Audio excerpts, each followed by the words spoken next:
Bismillahirrahmanirrahim. Assalamualaikum warahmatullahi wabarakatuh. Alhamdulillahirabbil alamin. Assalatu wassalamu ala asyrafil anbiya'i wal mursalin wa ala alihi wa ashabihi ajma'in. Wala haula wala quwwata illa billahil aliyil azim. Allahumma la sahla illa ma ja'altahu sahla wa anta taj'alul hazana idza syi'ta sahla. Rabbi shrah li sadri wa yassir li amri wahlul 'uqdatam min lisani yafqahu qawli. Amma ba'd. Pada yang terhormat Tuan Nazir Masjid Jami' Ar-Rahman Kampung Pulai yang saya kasihi, kepada segenap asatizah, para alim ulama, para a'imah di masjid yang mulia ini, wabil khusus kepada segenap hadirin wal hadirat hafizakumullah. Alhamdulillah, kita bersyukur kepada Allah Subhanahu wa taala kerana dapat bersama-sama melaksanakan solat jamaah subuh, dengan harapan insya-Allah amalan kita termasuk amalan yang mutaqabbalah, iaitu amalan yang diterima oleh Allah Subhanahu wa taala. Selawat dan salam dicurahkan kepada junjungan besar baginda Nabi Muhammad sallallahu alaihi wasallam. Dengan syafaat uzma bagindalah kita semua berharap di akhirat kelak. Hadirin wal hadirat hafizakumullah.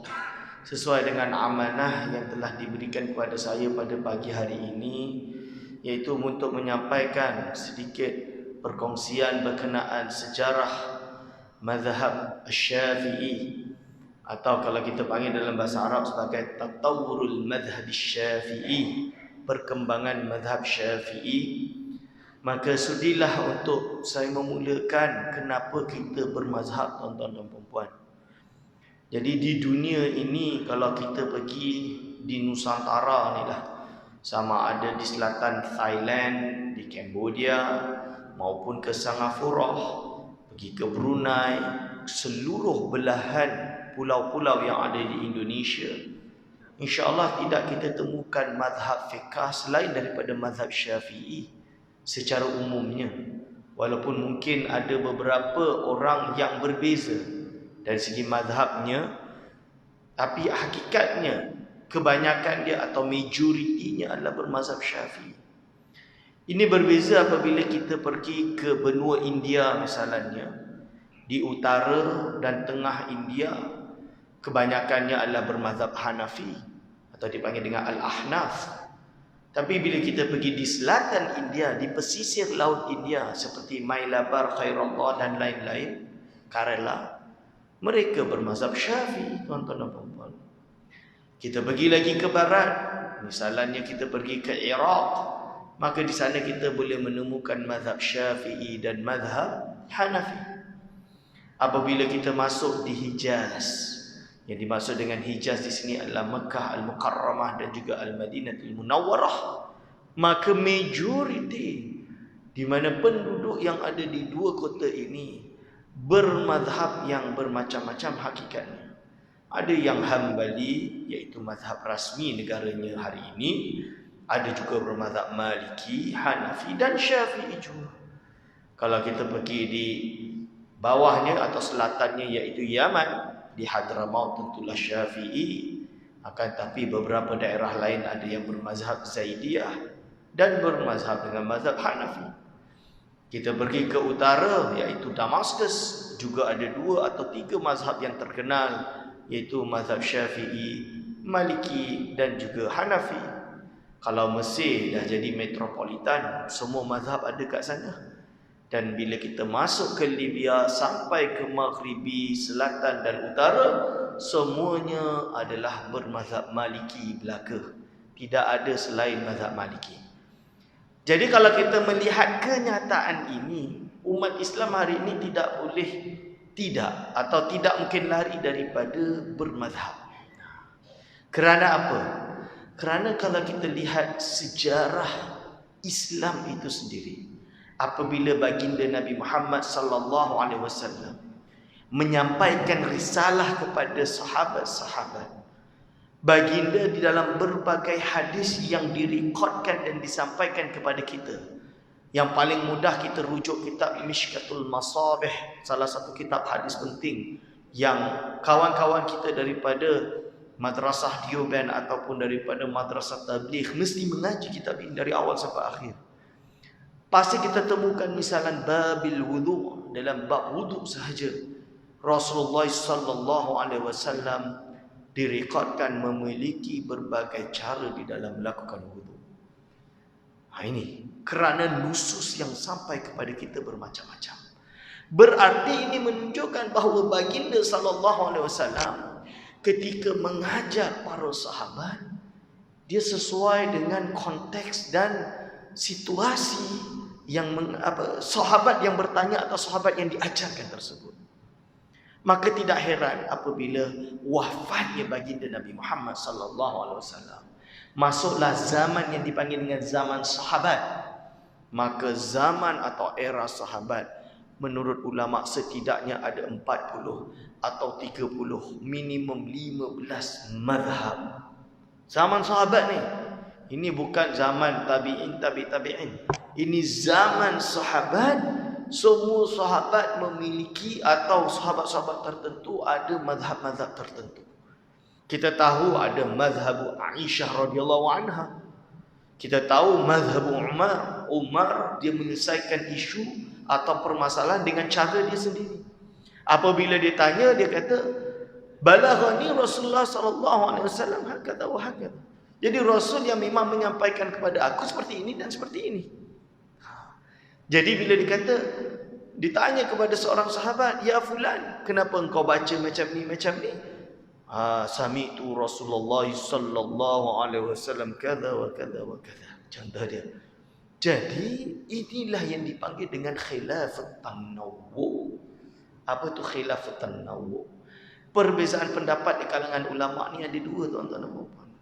Ada yang dipanggil khilaf tanawwu, ada khilaf tabaddud.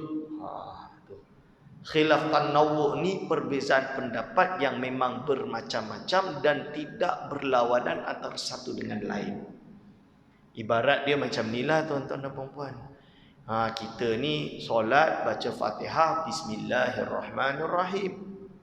Kalau tuan-tuan pergi ke Maghribi, mereka mazhab Maliki. Mereka bila Fatihah tak ada bismillah. Jangan pula kita pergi sana kita kata imam dia ni tak sah solat, lupa bismillah. Kerana mereka memang mengikut mazhab Maliki dan Al-Imam Malik radhiyallahu anhu memang meriwayatkan bahawa dia kata hadis yang sampai kepada aku adalah Rasulullah sallallahu alaihi wasallam setelah takbiratul ihram terus membaca alhamdulillahirabbil alamin tanpa basmalah.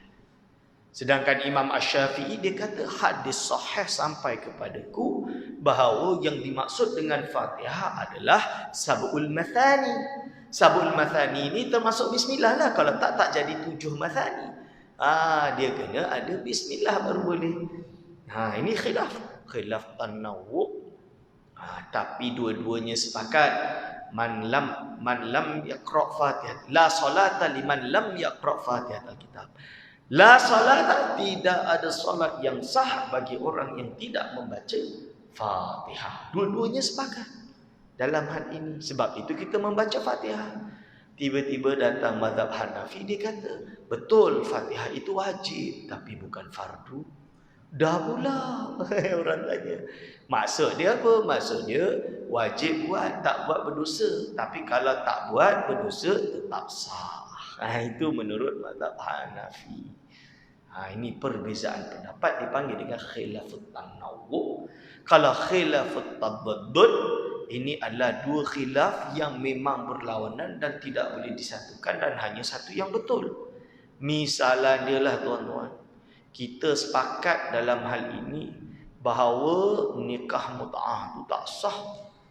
Nikah mut'ah ni haram hukum dia. Tiba-tiba ada orang tetap nak buat nikah mut'ah. Alasan dia apa? Ada satu nas Rasulullah SAW pernah melakukan, maksudnya menganjurkan sahabat melakukan nikah mut'ah. Tapi nas itu telah dinasakh. Nasakh itu telah dibatalkan. Maksudnya hukum hakam itu diganti, dirubah Sehingga kan ulama semua sepakat nikah mut'ah tidak lagi dibenarkan dan diharamkan, bahkan diharamkan kecuali mazhab Syiah, di kalangan Syiah yang mengamalkan nikah mut'ah. Itu pun anak perempuan dia tak bagi nikah mut'ah. Dia boleh nikah mut'ah, anak dia tak boleh. Ini contoh dia. Ini dia hadiri wal hadra hafizakumullah. Berarti khilaf itu adalah nature. Kita panggil dalam bahasa Arab fitrah manusia.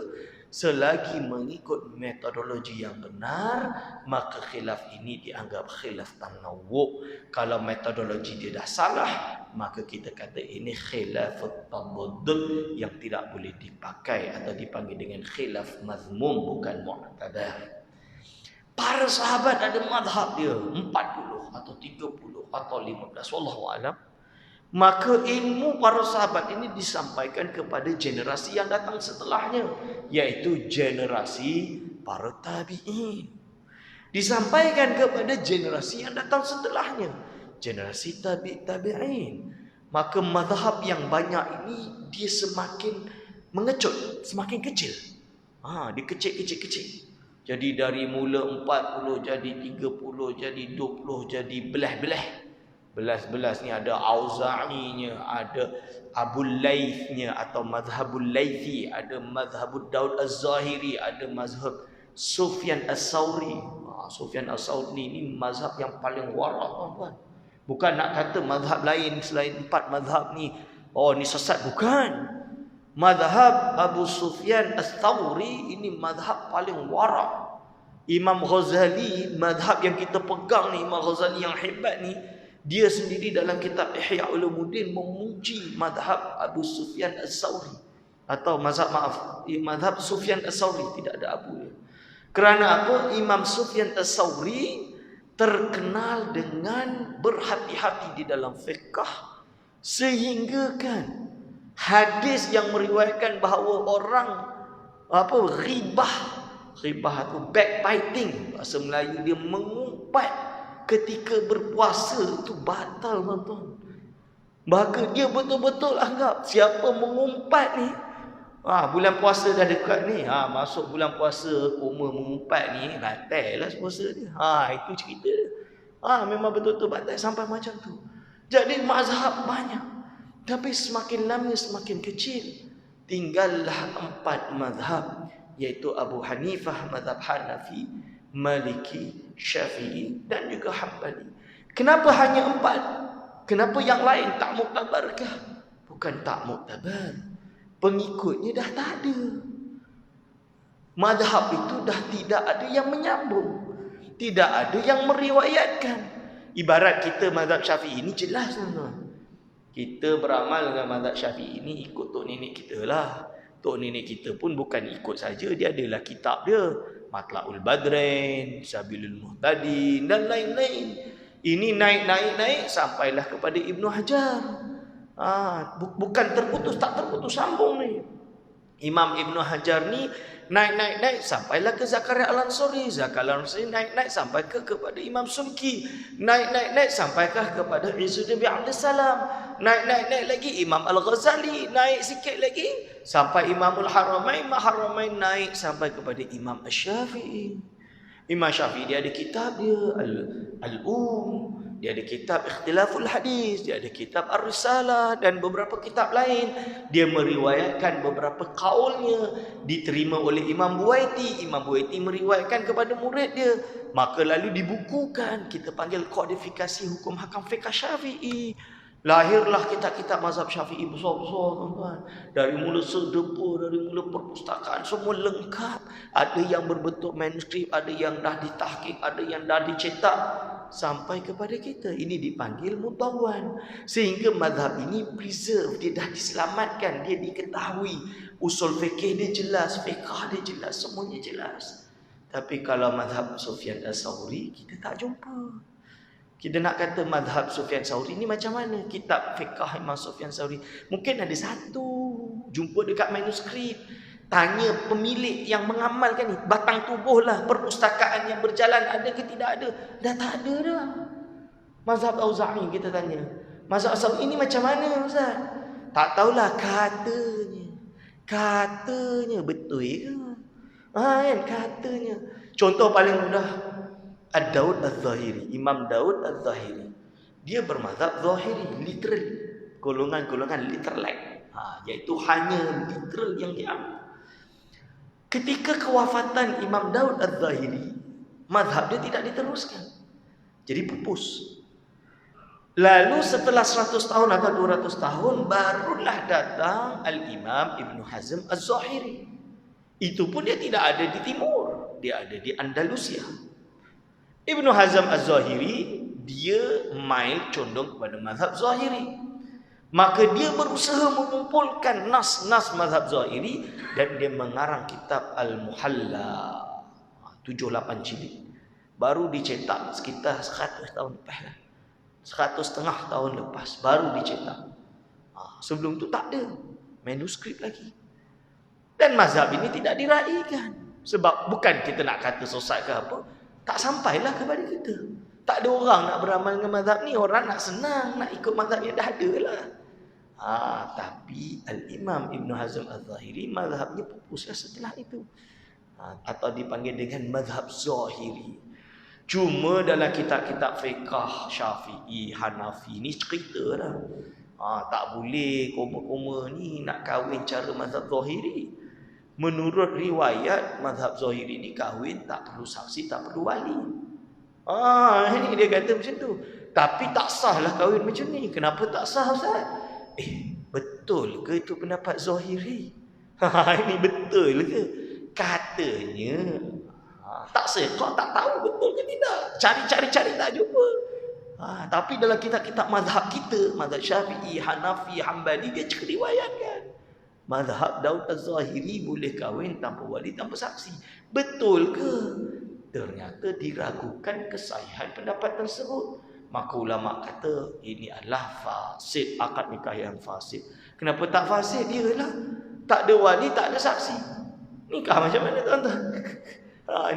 Ini sama je lah pergi hotel. Angkat anak atas zawaj biki. Qabil tu zawajaki. Ajawat zawajaka. Khalas. Aku bernikah kepada kamu. Dan dia kata aku terima nikahmu. Okey, khalas. Mana boleh tuan-tuan. Ini dia contoh dia. Berarti mazhab ini tinggal 4. Setelah itu tinggal 4. Imam Abu Hanifah meninggal tahun 150. Pada tahun 150 ini lahirlah tokoh yang agung, tokoh yang kita hormati, tokoh yang kita cintai, yaitu Al-Imam Muhammad bin Idris Asy-Syafi'i. Ini Muhammad bin Idris Asy-Syafi'i ini berbeza dengan imam mazhab yang lain. Kerana apa? Dia berdarah Al-Mutallabi, Al-Qarshi, Al-Hashimi. Maksud dia apa? Dia keturunan Rasulullah sallallahu alaihi wasallam. Sebab itu dipanggil dengan Al-Qarshi.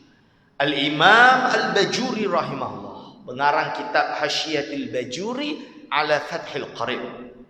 Di dalam kitab itu di muqaddimah dia bagi manaqib Imam Asy-Syafi'i. Kami di pondok-pondok dulu memang tak ada duit lah nak beli kitab-kitab dari negara Arab ni, tak mampulah. Manaqib Syafi'i itu tak sampai kepada kami. So yang kami beli ni kitab-kitab yang kami mengaji lah dekat pondok. Nama dia Hasyiatul Bajuri ala Fathul Qarib. Jadi nak kenal Imam Syafi'i ni, satu-satunya cara zaman kami dulu tu baca kitab Bajuri inilah. Ini dia cerita. Jadi dalam kitab tu Imam Bajuri kata menurut kaul yang terpilih bahawa oleh sebab itu Imam Syafi'i tidak pernah mengambil zakat. Tidak pernah mengambil zakat. Kenapa? Kerana dia termasuk di kalangan Ahlul Bait. Termasuk Al-Qarshi, termasuk Al-Muqallabi, keturunan Rasulullah sallallahu alaihi wasallam yang memang Ahlul Bait mereka tidak boleh mengambil zakat. Ini dia tuan-tuan dan puan-puan. Sebab tu kalau Ahlul Bait kena hati-hati. Jangan sampai makan duit zakat. So ini Imam Asy-Syafi'i rahimahullah. So hadirin wal hadirat hafizahullah. Imam Syafi'i lahir di Gaza. Ghin zai tak marbutah.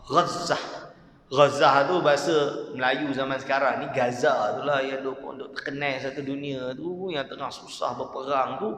Itu nama dia Gaza, tuan-tuan dan puan-puan. Arab dia Gazzah.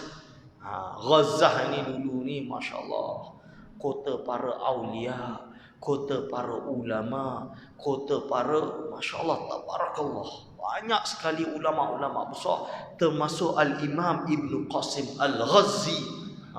Imam Ibn Qasim Al-Ghazi ni yang karang kitab Fathul Qarib, mazhab Syafi'i. Kitab mazhab Syafi'i yang paling banyak orang Syafi'i mengaji di dunia ini.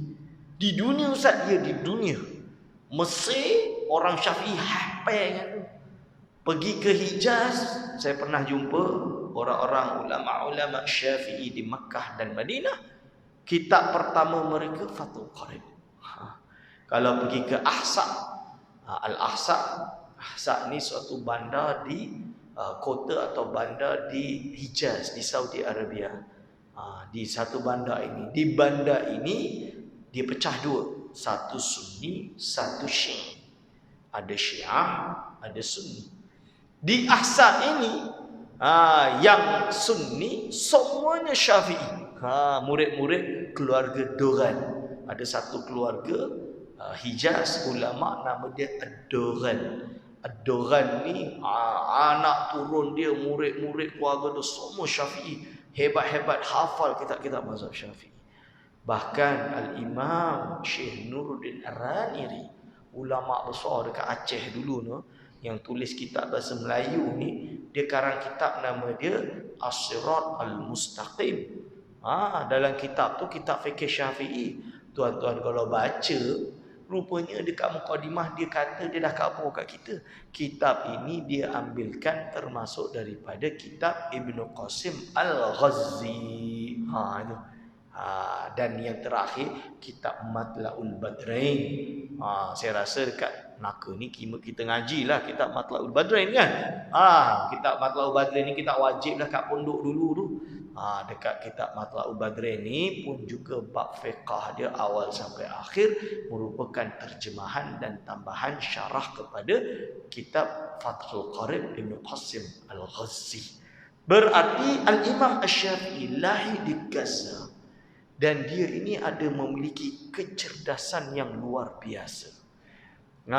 Kisah dia sebelum dia mendapat kecerdasan yang luar biasa, dia ini dia ini memiliki hafazan yang lemah sebelum.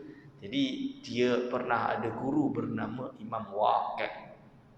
Dia kata kepada Imam Waqi', "Syakautu ila waqi'in su'a hifzi فأرشدني إلى ترك المآسي وأخبرني بأن علم نور ونور الله لا يهدى للعاصي." Apa maksudnya? Aku bertanya kepada Waqi', aku bersyakau tu mengadulah dekat Waqi'.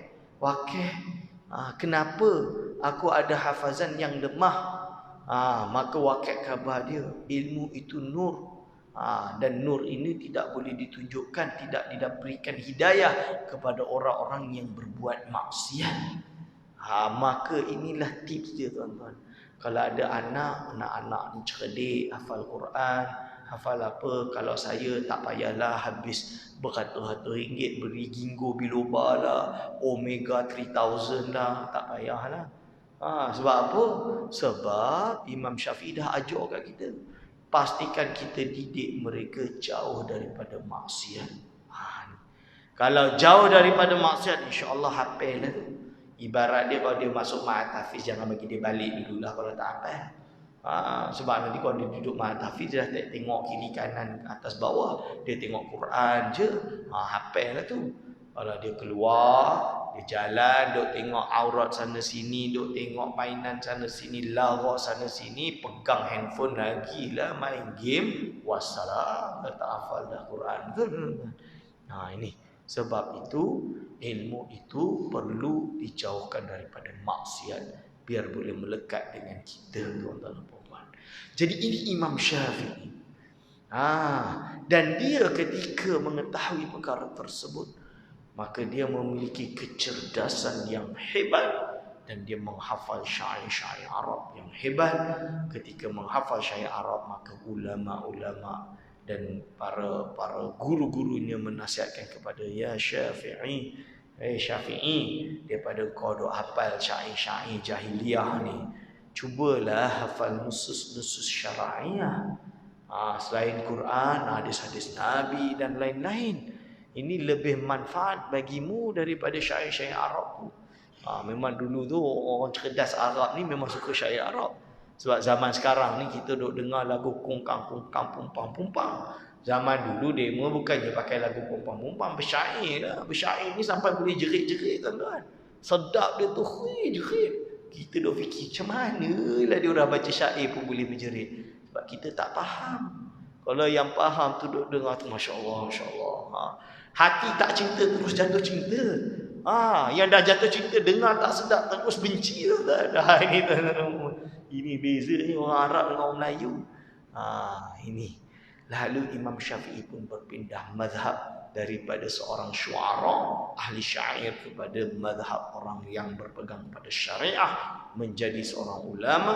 Dia mengaji di Makkah Al-Mukarramah, lalu berpindah ke Madinah, sempat menuntut dengan Al-Imam Malik radhiyallahu anhu. Imam Malik pendiri mazhab Maliki. Bahkan Imam Syafi'i menghafal kitab Muwatta Imam Malik. Tebal ni kitab hadis ni. Tebal ni tuan-tuan. Hafal. Terlalu cerdiknya Imam Syafi'i ni sampai Imam Malik menjadikan dia tongkat. Tongkat Imam Malik. Tongkat tu apa tuan-tuan? Tongkat. Kalau tongkat kayu tu kayu je lah. Ulama dulu dema tak nak pakai tongkat kayu. Kalau bahasa Indonesia kita pakai gengsi. Malu, ada pride sikit lah. Tak nak pakai tongkat kayu. So dema pakai apa? Dema pakai tongkat manusia. Jadi murid tu dijadikan tongkat. Saya di pondok dulu, kiai saya dah tua tu, dia tak pakai tongkat. Saya jadi tongkat dia. Sebab saya tinggi sikit daripada yang lain. So dia pegang saya ni tinggilah. Ni dia sedap pegang macam ni. Kalau dia pegang macam ni tak sedap, dia kata. Dia pegang macam ni sedap. Saya jadi tongkat dia pergi mana-mana. Alhamdulillah dapat barakah dulu tuan-tuan. Jadi Imam Syafi'i jadi tongkat. Hari ini nanti kita nak minta barakah guru, orang kata tak asal lah dah nanti. Padahal budaya ulama dulu memang macam tu. Imam Syafi'i ini Masya Allah sayang dengan tok guru dia Imam Malik radhiyallahu anhu, walaupun mereka berbeza mazhab. Sampailah Imam Syafi'i menjadi hebat. Lalu Imam Syafi'i dilantik menjadi qadi di Yaman. Pergi ke Yaman jadi qadi. Qadi ni hakim lah kira, berjawatan tinggi, ada gaji tuan-tuan, dihormati oleh orang. Sampailah ketika itu ada suatu fitnah menyebabkan Imam Syafi'i lari pergi ke Baghdad. Ini sampai pergi ke Baghdad, dan ketika berada di Baghdad maka dia sudah rasmi menjadi sebuah mazhab dipanggil dengan mazhab Asy-Syafi'i rahimahullah taala. Jadi ini Imam Asy-Syafi'i radhiyallahu anhu. Imam Syafi'i di Baghdad memiliki murid terkenal iaitu Imam Ahmad bin Hanbal, pendiri mazhab Hambali. Apabila di sana Imam Syafi'i kurang selesa, lebih-lebih lagi unsur-unsur Mu'tazilah sudah mula kuat di Baghdad, maka Imam Syafi'i berpindah dan berhijrah daripada Baghdad menuju ke Kairo atau di Mesir. Dan ketika di Mesir inilah Imam Asy-Syafi'i rahimahullah membina mazhab dia yang baru dipanggil dengan Qaul Jadid. Maka Imam Syafi'i ini sebagai mujtahid dia ada dua kaul, kaul qadim dan kaul jadid. Kaul lama, kaul baru. Logiknya tuan-tuan, kalau kita dengar kaul lama, kaul baru, tentulah kaul lama ditolak, kaul barulah diterima, betul lah logiknya. Tapi tuan-tuan dan puan-puan, ulama kata tak juga. Tak semestinya. Kerana apa? Kerana ada dalam keadaan-keadaan tertentu ulama mengatakan bahawa al-ijtihad la yunqadu bil ijtihad. Ijtihad tidak boleh dibatalkan dengan ijtihad yang lain tuan-tuan. Sehingga kaul qadim ini kadang-kadang juga diamalkan dan mengalahkan kaul yang baru. Misalannya yang paling mudah tuan-tuan dan puan-puan adalah ketika mana contoh dia kaul qadim, waktu solat maghrib adalah ketika hilangnya mega merah. Kaul jadid, mula azan ni kira-kira cukup azan, cukup wuduk, cukup solat qabliyah ba'diyah, habis lah. So berapa lama tak tahu, tak boleh nak urai. Kita tak tahu berapa lama, kira-kira lah 20 minit. Pendek sangat tu waktu maghrib dan tidak mundabit, tidak jelas. Maka ulama yang datang setelahnya mentahkikkan bahawa kaul yang dipakai bagi waktu salat maghrib adalah kaul qadim, bukan kaul jadid. Tu yang kita ada jam tu. Kalau tak, kita tak ada jam lah tuan-tuan. Kira-kira lah ni, okey gaduh ni 15 minit dah tak, 20 minit. Saya kalau azan duduk subuh 10 minit je. Macam mana? Waktu maghrib 10 minit je. Gaduh masjid nanti. Ini dia contoh dia tuan-tuan. So Imam Asy-Syafi'i rahimahullah meninggal dunia di Mesir. Dari sini dia memiliki murid yang sangat banyak. Mazhabnya terpencar, tersebar di seluruh dunia tuan-tuan dan puan-puan. Maka kita mengenali ulama-ulama besar seperti Al-Imam Al-Mawardi mengarang kitab Al-Hawi Al-Kabir. Banyak ni tuan-tuan. Jadi cerita dia Imam Syafi'i ni, dia ada kitab Al-Um ni tebal 9 jilid lebih, 8 jilid. Tebal ni. Lalu diringkaskan oleh murid dia sendiri yang juga bertaraf mujtahid. Dia ada murid bertaraf mujtahid, nama dia Al-Imam Muzanni. Imam Muzanni murid dia. Imam Muzanni ini dia ikhtisarkan Al-Um atau kaul-kaul Imam Asy-Syafi'i, nama dia Mukhtasar Muzanni. Lalu Mukhtasar Muzanni ini disyarahkan oleh ulama-ulama mujtahid mazhab dalam mazhab Syafi'i seperti Imam Mawardi. Imam Mawardi mensyarahkan kitab Mukhtasar Muzanni bernama Hawi Kabir. Tebal ni. Tebal ni. Besar. Itu Imam Muzanni. Lalu tuan-tuan dan puan-puan, setelah Imam Muzanni, Imam Mawardi, ada lagi ulama, Imamul Haramain, guru kepada Imam Al-Ghazali rahimahullah. Dia juga mensyarahkan kitab Mukhtasar Muzanni dan memasukkan riwayat-riwayat yang didapatkan dari guru-gurunya bernama kitab Nihayatul Matlab.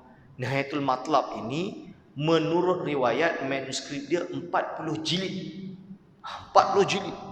Tapi bila dicetak hari ini, manuskrip kita kumpulkan satu dunia, lalu ditahqiq, maka jumlah jilid dia hanya 23 jilid. Hanya 23 jilid. Kita ni nak tulis tesis, satu jilid pun dah ngantuk-ngantuk dah. Ulama dulu relax je, sekarang kitab ni 23 jilid dari ni, tebal ni. Imamul Haramain, dia ada murid Imam Al-Ghazali yang saya sebutkan tadi, rahimahullah, Hujjatul Islam Imam Ghazali, bermazhab Syafi'i. Maka dia ni jangan ingat Imam Ghazali ni bila dengar je, alah Imam Ghazali ni ulama sufi tak muktabar. Dia ni banyak hadis palsu. Hati-hati tuan-tuan. Imam Ghazali ni faqih. Faqih dalam mazhab Syafi'i. Dia syarah dan ringkaskan kitab Nihayatul Matlab bernama Al-Basit. Al-Basit ini basit lah. Basit tu luah lah. Macam simple dan luas. Itu katanya 20 jilid katanya. Tapi sampai sekarang saya tak tengok lagi lah. Al-Basit.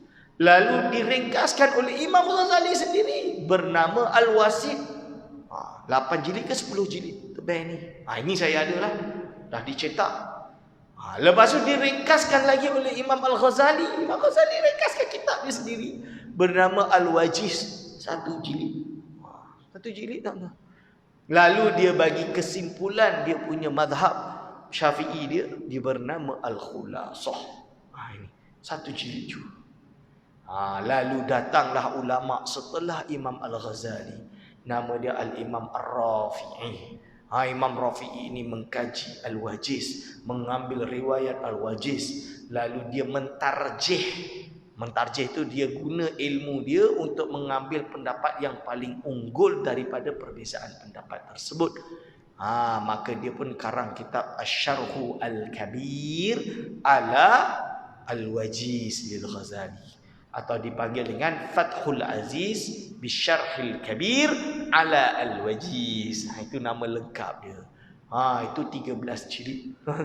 Ini kita guna ni dulu waktu di pondok dulu ngaji, baca bukan mengajilah tapi menjadi reference. Apabila kita mencari hukum hakam, menjawab persoalan umat, kita terpaksa rujuk. Dari kitab Fathul Aziz inilah datang Imam Nawawi yang kita semua kenal. Kenal kan Imam Nawawi yang karang, yang susun kita Arba'in Nawawiyah tu? Arba'in Nawawiyah tu. Ini bukan calang-calang ulama, Ustaz. Imam Nawawi ni Masya Allah, dia karang kitab Majmu' ni 30 jilid, 23 jilid tuan-tuan. Besar dia, banyak kitab hadisnya, apa dia, macam-macam, semua kitab berbeza-beza. Imam Nawawi, dia masih bermazhab. Mazhab dia mazhab Syafi'i. Ada pula hari ini nak jadi hero, baca Arab pun tak reti, Quran pun tak hafal. Kami tak nak mazhab, terus Al-Quran dan hadis. Macam mana nak baca Al-Quran dan hadis? Macam saya sebut tadilah, Nabi Muhammad SAW pernah seperti ini, pernah seperti ini, pernah seperti ini. 3 hadis yang berbeza, macam mana nak tarjih tuan-tuan? Kita tak ada alat dia. Imam Nawawi yang alim macam tu pun mazhab dia mazhab Syafi'i.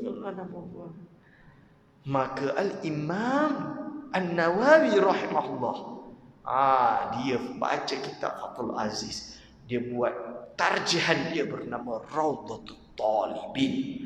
Lepas tu dia ringkaskan menjadi Minhajut Talibin. Syuk. Minhajut Talibin. Dia ajarkan kepada murid-muridnya. Maka datang ulama setelahnya, Syekhul Islam Zakaria Al-Ansari. Sebelum dia adalah Imam Subki. Imam Subki sampai kepada Syekhul Islam Zakaria Al-Ansari, ulama besar di Universiti Al-Azhar Syarif, mendapat kehormatan dikebumikan sebelah makam, tak jauh daripada makam Imam Asy-Syafi'i rahimahullah. Dia meringkaskan kitab Minhajut Talibin dengan bernama Manhajut Tulab, dan dia syarahkan sendiri bernama Fathul Wahhab. Lalu dia baca kitab Fathul Aziz dan juga Al-Imam Nawawi bernama Raudhatul Talibin, maka dia karang kitab nama dia Syarhur Raud. Ini Imam Zakaria Al-Ansari, alim kabir, guru kepada ulama Melayu Sunan Bonang, ulama Jawa lah, Sunan Bonang Wali Songo. Menurut satu riwayat, Sunan Bonang pergi ke Mesir dan sempat mengaji di bawah bimbingan Syekhul Islam Zakaria Al-Ansari. Itu menurut kawan saya lah, dia ada satu research daripada manuskrip Babat Cirebon nama dia, bahasa Jawa lama kuno dulu. Dia baca sanad silsilah bahawa Sunan Bonang memang dia hidup zaman tu, dia sempat pergi ke Mesir mengaji di bawah Syekhul Islam Zakaria Al-Ansari. Syekhul Islam Zakaria Al-Ansari ada murid bernama Imam Ibn Hajar Al-Haytami. Imam Ibn Hajar Al-Haytami ini mengarang syarah kepada Minhajut Talibin bernama Tuhfatul Muhtaj. Tuhfatul Muhtaj tuan-tuan. Ini Tuhfatul Muhtaj, ini kitab muktabarah. Kami di wilayah Persekutuan ada jelsah ulama setiap Sabtu minggu terakhir, maka kami membaca kitab Minhajut Talibin dengan 4 syarah. Tuhfatul Muhtaj Ibn Hajar Al-Haytami, Nihayatul Muhtaj Imam Romli daripada Mesir. Lepas tu kitab Mughnil Muhtaj Khatib Syirbini Mesir juga, dan yang terakhir Imam Qulyubi Mesir juga, syarah Qulyubi. 4 syarah induk kepada Minhajut Talibin. Kerana apa? Ulama kata apabila Ibnu Hajar dan Imam Romli berbeza pendapat, kalau mereka sepakat, kaul itu paling benar, paling muktamad kita panggil. Kaul muktamad dalam fatwa, enactment fatwa tu, enactment pentadbiran Islam ni di negeri Melaka, dia ada pendapat dengan berfatwa dengan kaul muktamad. Ni kaul muktamad tu yang mana? Apabila Ibnu Hajar dan Ar-Ramli sepakat, maka ini kaul muktamad. Apabila khilaf, berbeza pendapat, Al-Imam Romli menurut ulama Azhar, dialah yang betul, dialah yang muktamad. Kenapa?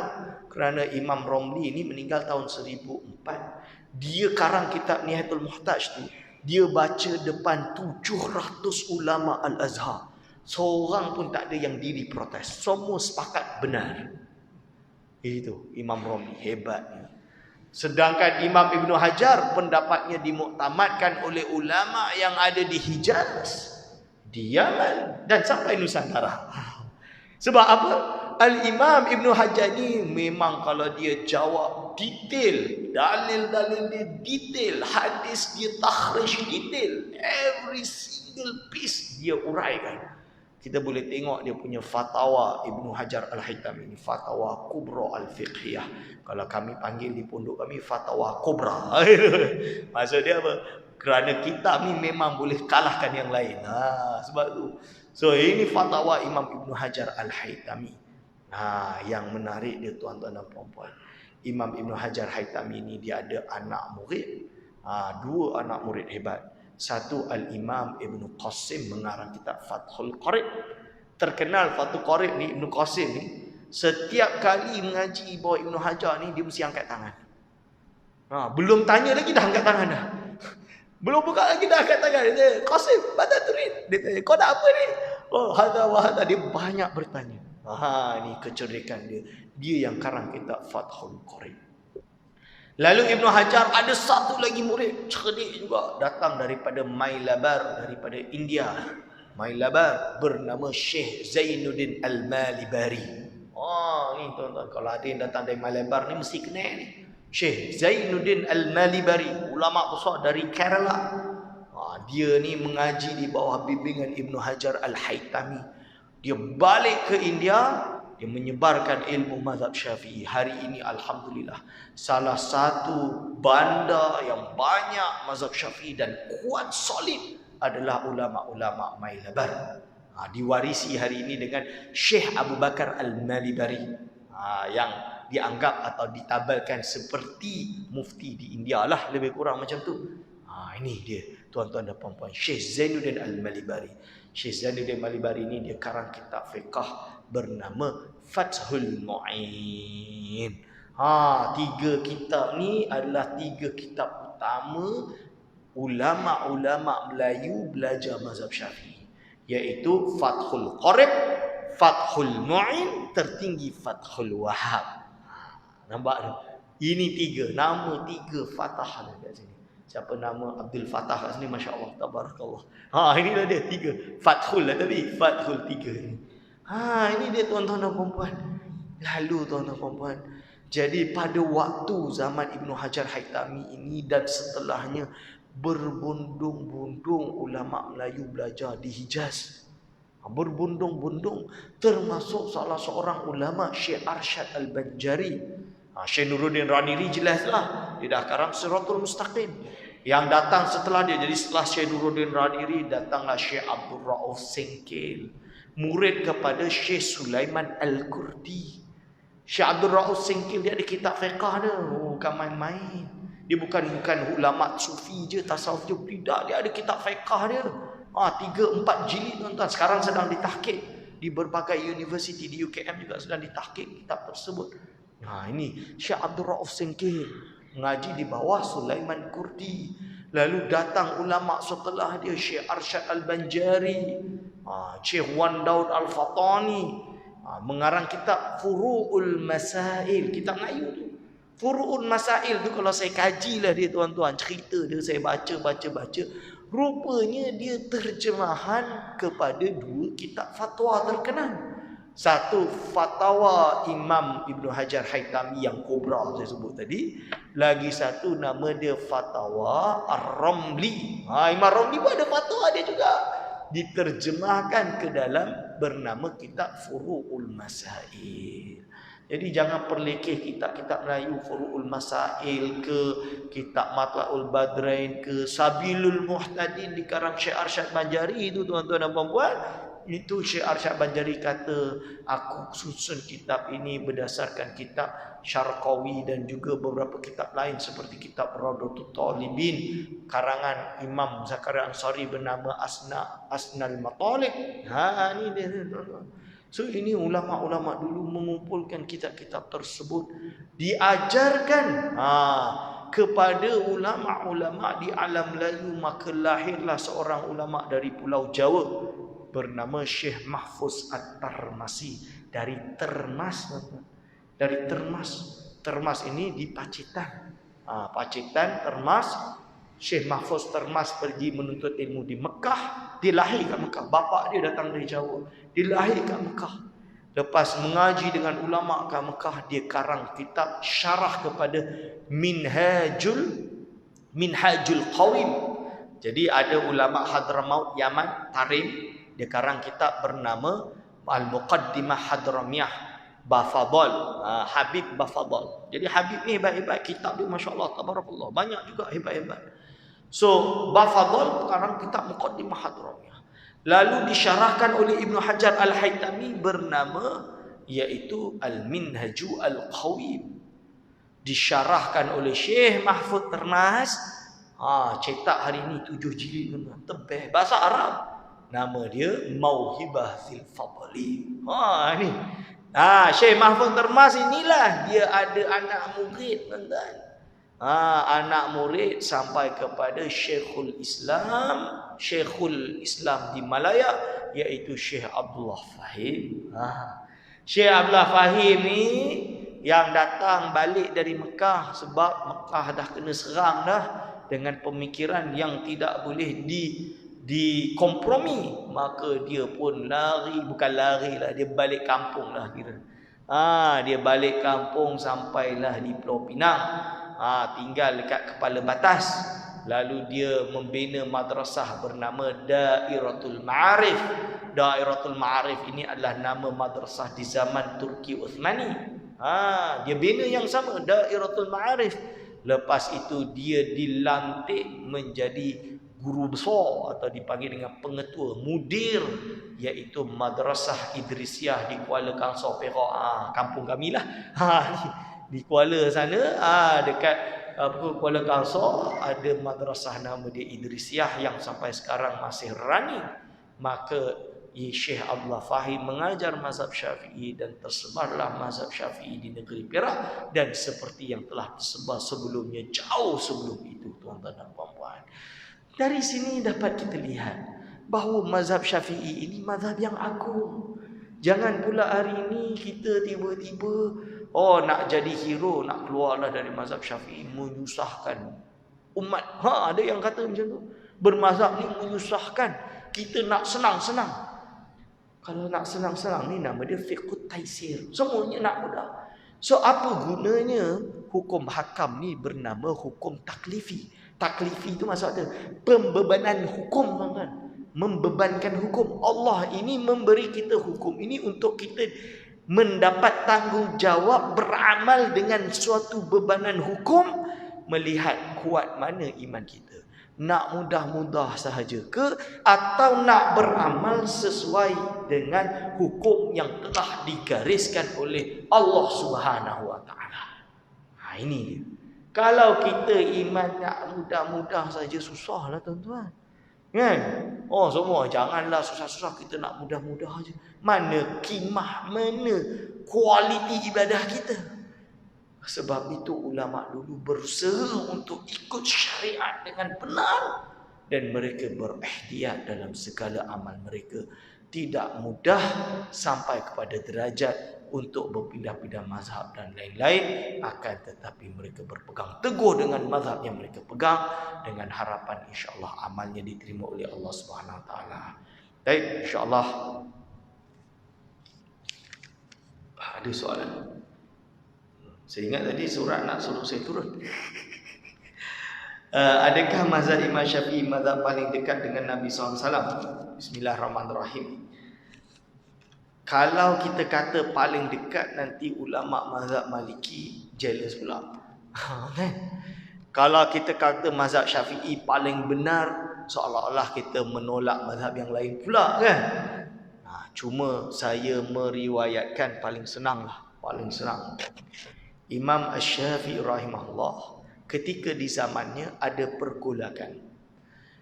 Menurut satu golongan mazhab Hanafi, Abu Hanifah, dia pakai kaul istihsan.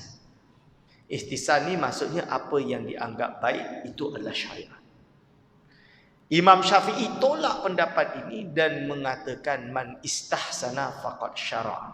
Siapa yang menggunakan istihsan ini seolah-olah membuat syariat baru. Maka Imam Syafi'i tolak.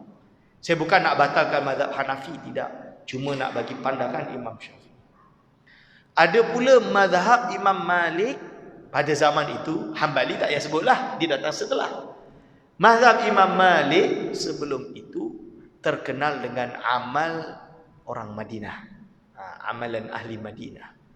Amalan ahli Madinah ni macam mana? Imam Malik kata macam inilah, aku kan duduk kat Madinah ni. Logiknya, Rasul kan duduk kat Madinah. Kira-kira amalan orang Madinah ni mestilah diwarisi daripada Rasulullah SAW. Kira-kira. By consensus. Lebih kurang tu. Atau dia panggil by convention. That's the right word. By convention. Inilah mazhab Rasulullah SAW. Maka dia beramal dengan amalul Madinah. Maka Imam Syafi'i kata, susahlah macam ni. So, umpama ada yang terkorap dari mazhab amalul Madinah. Betul ke orang Madinah lakukan ini Rasulullah SAW? Tak. So, kita akan jeopardize dengan nusus syariah. Maka Imam Syafi'i menolak amalul Madinah.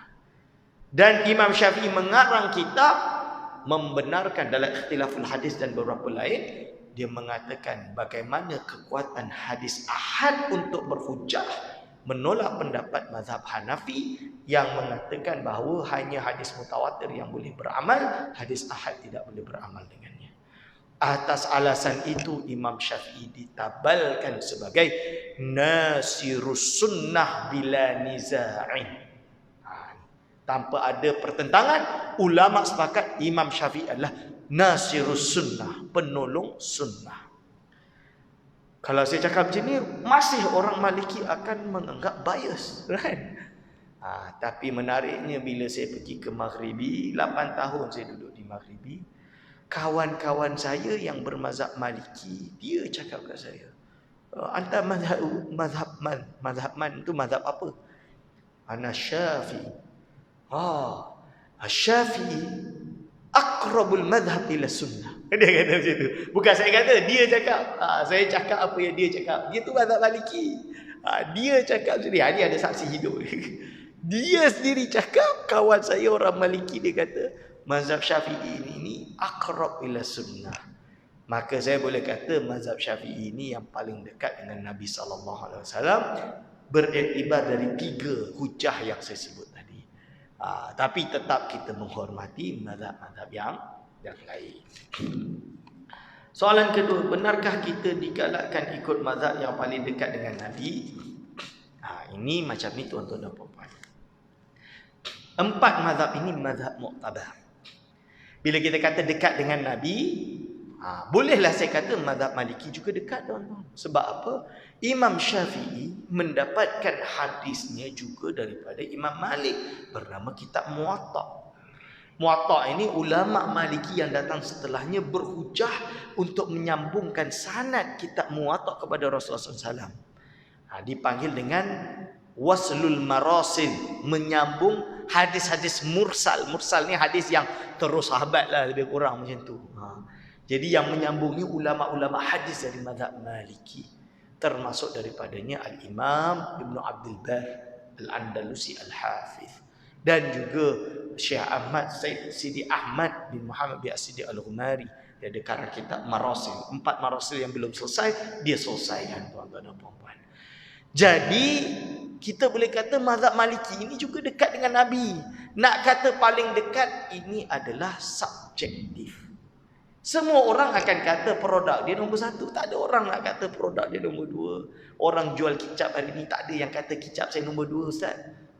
Kicap orang tu nombor 1. Tak belilah kicap dengan dia. Orang belilah kicap nombor 1 tu. Betul ke tidak? Ini dia. Semua orang akan mengatakan semua produk dia nombor 1. Dan ini subjektif. Oleh sebab itu kita kata bukan kita dianjurkan untuk mengikut mazhab yang lebih dekat dengan Nabi. Sebab everyone will claim they are the nearest to Prophet Muhammad SAW. Tapi kita beramal dengan mazhab yang paling sesuai dengan kita. Bayangkan kita semua mazhab Syafi'i kat Malaysia. Tiba-tiba ada satu jamaah nak berbeza. Saya nak ikut mazhab Saudi. Nak solat tak nak baca bismillah. Ngamuklah orang kampung. Apa kehenya? Orang baca basmalah, kau tak baca basmalah. Kenapa? Orang berwirid, kau tak nak berwirid. Kenapa? Saya mazhab lain.